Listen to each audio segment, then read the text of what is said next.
ada pilihan-pilihan mendaftar. Artinya kita memberi ruang kepada mahasiswa untuk berkreasi dalam pengabdiannya, mau jenis apa yang akan dia laksanakan dalam pengabdiannya KKN ini. Makanya kita minta mendaftar.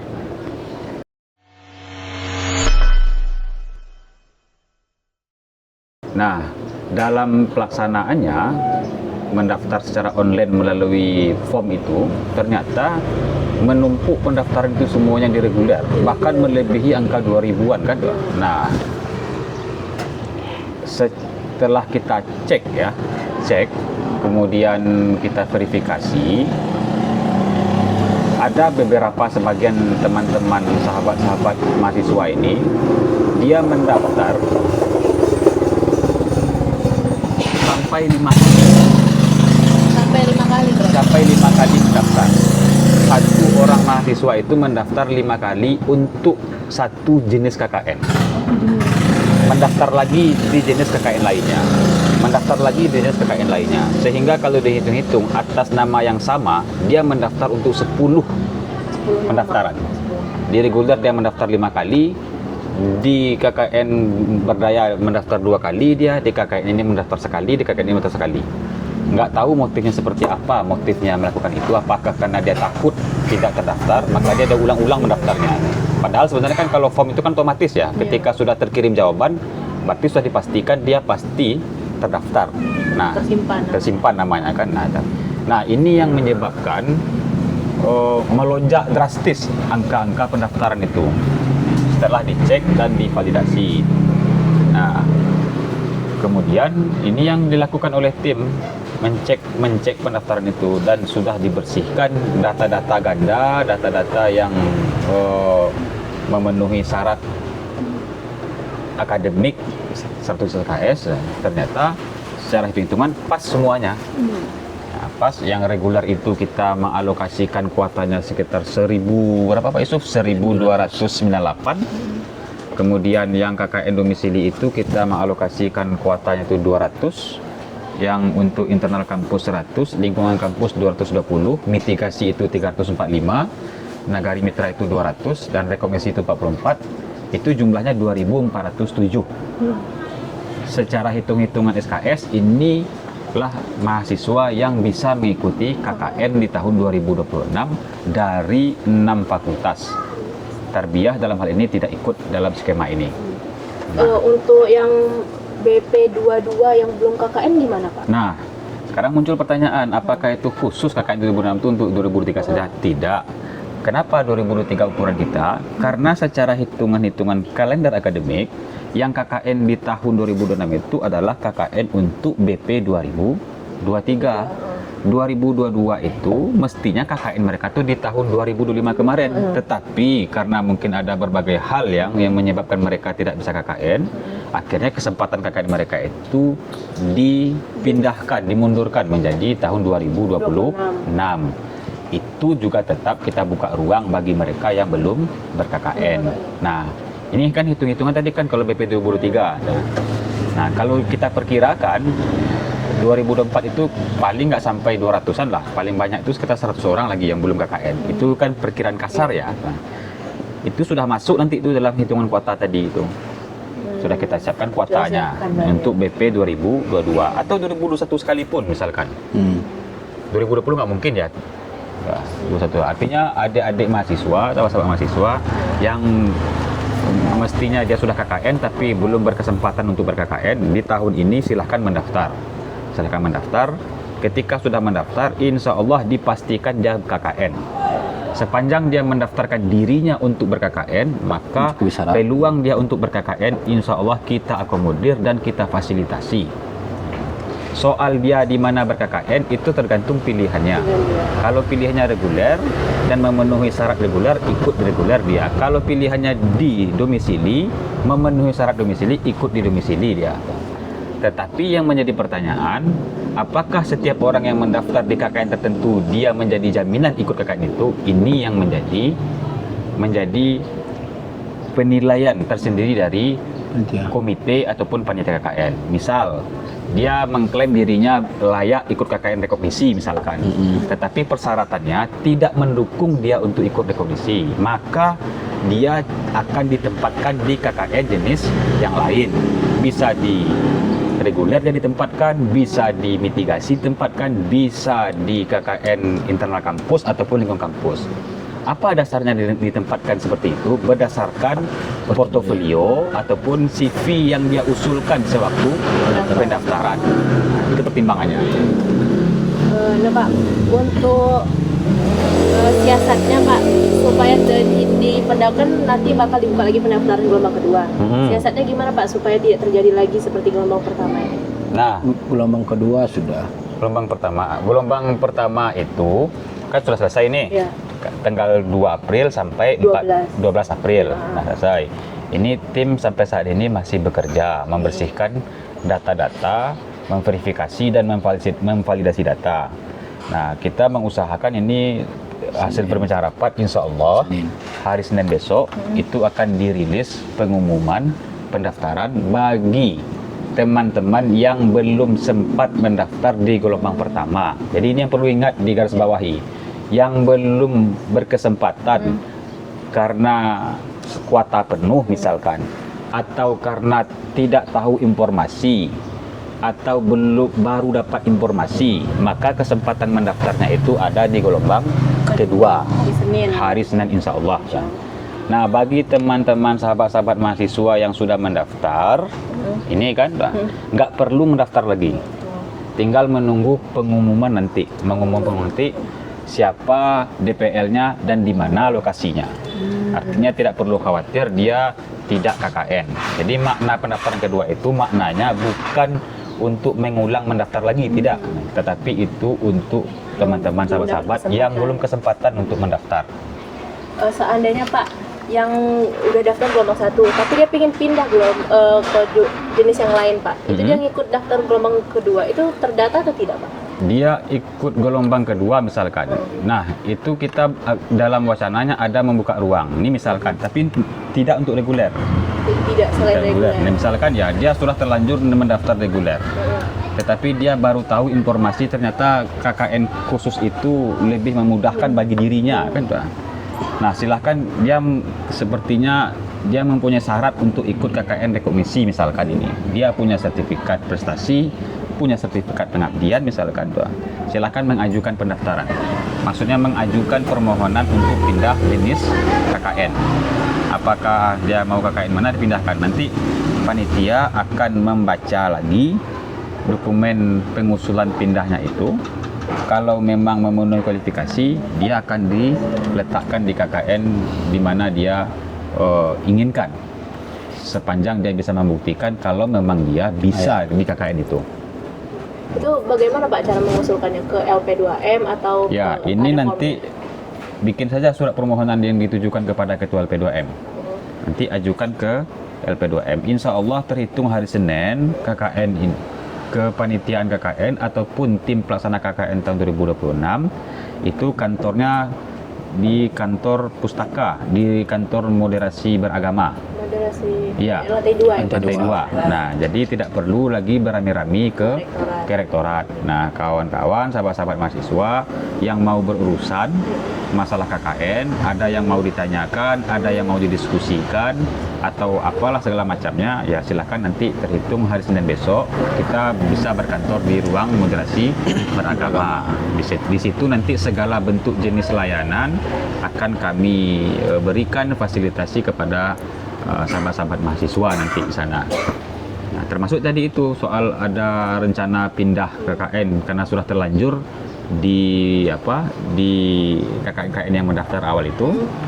Nah, silahkan nanti ajukan pindahnya. Nah, permohonan pindah ini tunggu dulu sampai ada pengumuman resmi dari LP2M, datanya dari panitia KKN tentang orang-orang yang sudah dipastikan lulus di pendaftaran. Ya, sesuai ketentuan umum. Sesuai dengan ketentuan umum. Nah, misalkan Pak Yusuf ini dia mendaftar di reguler. Sampai diumumkan oleh panitia KKN surat resminya kepada fakultas bahwa dia secara SKS lulus di reguler, ya kan? Nah, tetapi dia punya persyaratan khusus mitigasi misalkan. Dia ingin dimitigasi misalkan. Sepanjang dia bisa membuktikan dia layak dimitigasi, maka silakan ajukan permohonan pindahnya ke mitigasi. Nanti kita akan baca itu dokumennya, bukan juga jaminan ya akan diterima di mitigasi. Kita akan baca dokumennya, kita akan lihat profil dia, portofolio dia.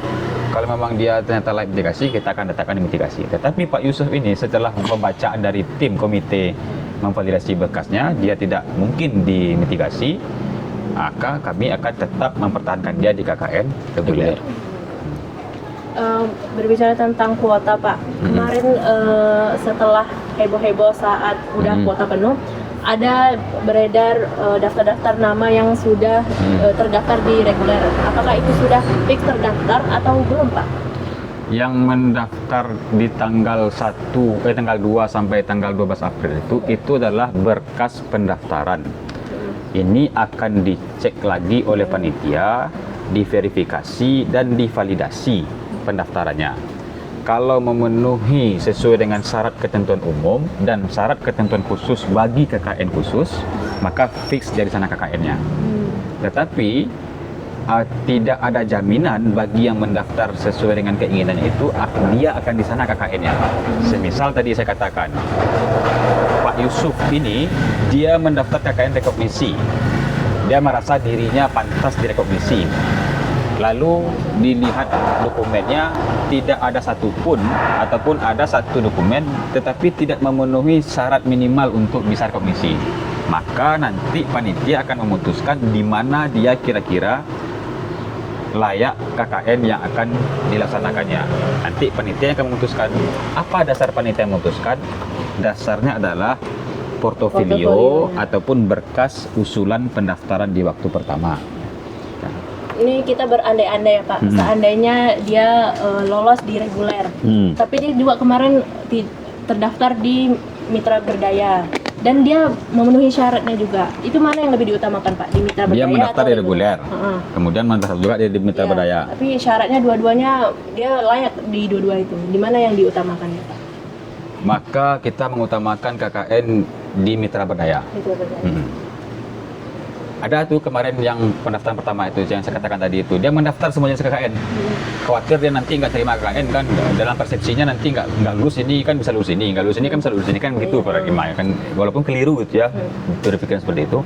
Tapi tim sudah membaca itu, saya sudah lihat berkasnya itu. Saya perhatikan bahwa ternyata ini anak berpotensi untuk di mitra berdaya karena kehadirannya menurut penilaian panitia dapat berkontribusi terhadap proyek Nagari mitranya UIN. Nah, ketimbang dia di reguler. Yang reguler ini dia hanya, maaf saja, dalam secara umum ya hanya digunakan dieksploitasi saja oleh dalam kegiatan-kegiatan itu. Artinya programnya tidak terarah dan tidak mempunyai dampak yang bisa diukur. Sementara kan basis KKN itu tahun 2026 ini harus mempunyai dampak yang bisa diukur. Nah, kalau yang reguler itu kan program-program yang sifatnya temporal dan insidental saja ada. Sementara filosofi KKN terhitung 2026 ini sampai 2029 itu semuanya harus berkelanjutan dan bisa diukur dampaknya. Makanya kita bikin model-model KKN seperti ini. Lalu Pak, untuk pendaftaran gelombang kedua yang akan insya Allah dibuka hari Senin itu Pak, reguler dibuka juga nggak Pak? Atau yang khusus aja? Oh, sejauh ini hasil daripada penilaian tim itu reguler sudah cukup dan tidak perlu ada penambahan peserta lagi. Karena dari sisi persyaratan semuanya rata-rata memenuhi persyaratan secara persyaratan akademik. Karena reguler ini tidak perlu persyaratan khusus, makanya kita ngitungnya secara persyaratan akademik saja. Cukup SKS, maka dia sudah pasti di reguler. Nah, yang perlu agak ketat itu kita adalah soal KKN khusus ini. Itu memang benar-benar tidak hanya cukup dengan mencek SKS-nya, tetapi juga mencek kualifikasi yang ada pada dirinya. Berarti yang dibuka besok untuk khusus aja ya? Ya, KKN khusus. Nah, ini Pak, selain dari persiapan KKN pendaftaran, udah ada rencana apa lagi Pak untuk kedepannya tentang KKN ini? Jadi kalau ini berjalan ya sesuai dengan jadwal timeline yang sudah kami buat itu, selesai dari pendaftaran ini, selesai dari validasi dan verifikasi data pendaftar itu, kami akan umumkan nanti ke fakultas. Karena akses kelembagaan kepanitiaan itu, aksesnya ada pada fakultas. Medsos itu adalah akses informasi backup. Utamanya itu adalah informasi kanal resmi melalui surat resmi ke fakultas. Harapan kami fakultas lah nanti yang akan mendistribusikan informasi ini, apakah nanti melalui WD1 atau melalui prodi-prodi. Nah, untuk agar informasi ini masif dan bisa diterima, tidak harus mahasiswa mendatangi fakultas, maka kami backup melalui informasi Instagram resmi KKN. Nah, silakan nanti kami minta adik-adik selalu memantau perkembangannya itu ada di IG KKN. Yang mau DM, mau kami persilahkan semuanya. Mau ada yang mau ditanyakan kembali, ya DM saja nanti adminnya. Nanti admin akan mengumpulkan semua list-list pertanyaan itu dan mengirimkan kepada panitia. Panitia nanti yang akan membuat Q&A namanya Pak Joni ya. Q&A-nya untuk memberikan jawaban atas apakah keluhan namanya nanti, ataupun pertanyaan, ataupun keraguan-raguan dan segala macamnya. Maka kami akan memberikan jawaban sepanjang yang bisa kami akomodir, yang tidak bertentangan dengan regulasi yang ada.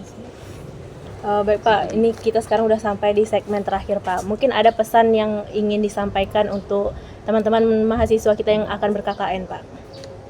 Oke, Pak Yusuf ya. Ini untuk segmen terakhir ya. Kalau pesan yang ingin disampaikan kepada sahabat mahasiswa, khususnya yang akan ber-KKN di tahun 2026, dari kepanitiaan kami menghimbau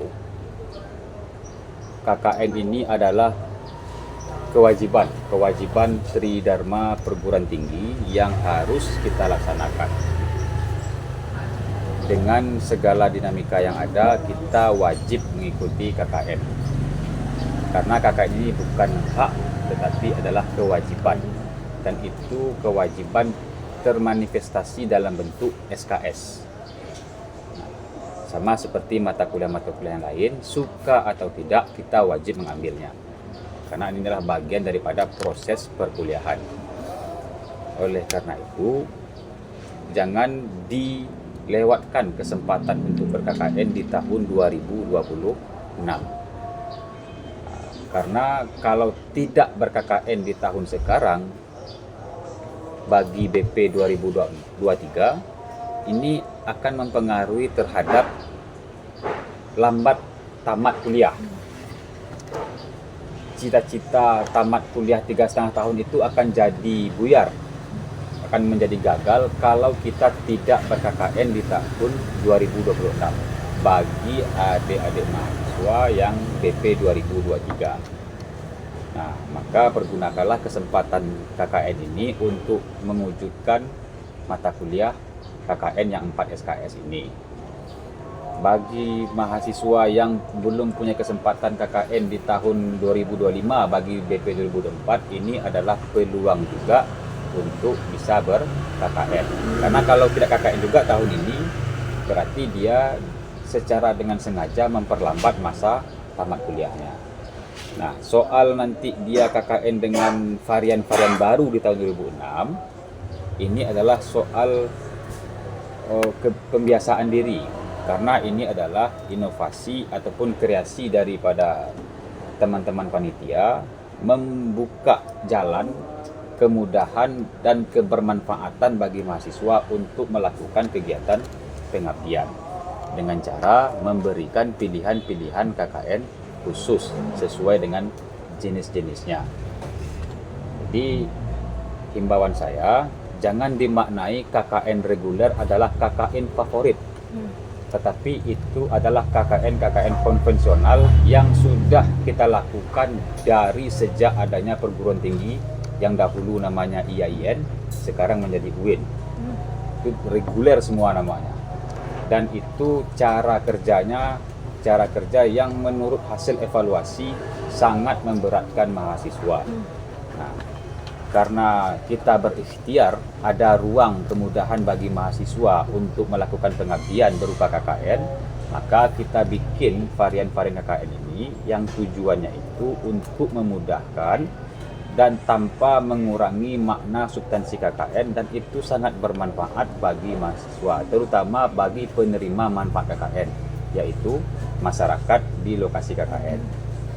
Nah, oleh karena itu, mari kita samakan persepsi bahwa apapun bentuk jenis KKN ini adalah kewajiban yang harus kita laksanakan. Kampus dalam hal ini wajib mengelola dan memfasilitasi kegiatan KKN karena ini adalah ruang pengabdian mahasiswa untuk mewujudkan tridharma perguruan tingginya. Berarti adalah kewajiban ya Pak? Kewajiban. Pesan terakhir Pak dari Pak Yusuf. Oke, saya selaku sebagai sekretaris KKN di periode 52 ini berpesan kepada mahasiswa, teman-teman mahasiswa. Kami dari panitia akan membuka pendaftaran yang ketiga, gelombang ketiga. Untuk itu saya mengimbau kepada teman-teman mahasiswa yang belum mendaftar, terutama jangan gelisah, karena selagi teman-teman itu mencukupi atau memenuhi persyaratan 100 SKS, kami pastikan dari pihak panitia pasti teman-teman bisa ber-KKN di tahun ini. Masalah mekanisme apakah nanti bisa pindah segala macam, itu kami akan memberikan alternatifnya. Yang penting kami menjamin teman-teman semua yang sudah memenuhi persyaratan itu bisa ber-KKN di tahun ini. Mungkin itu. Ya. Baik, terima kasih. Satu lagi ya saya kira boleh, ini informasi. Insya Allah hari Senin besok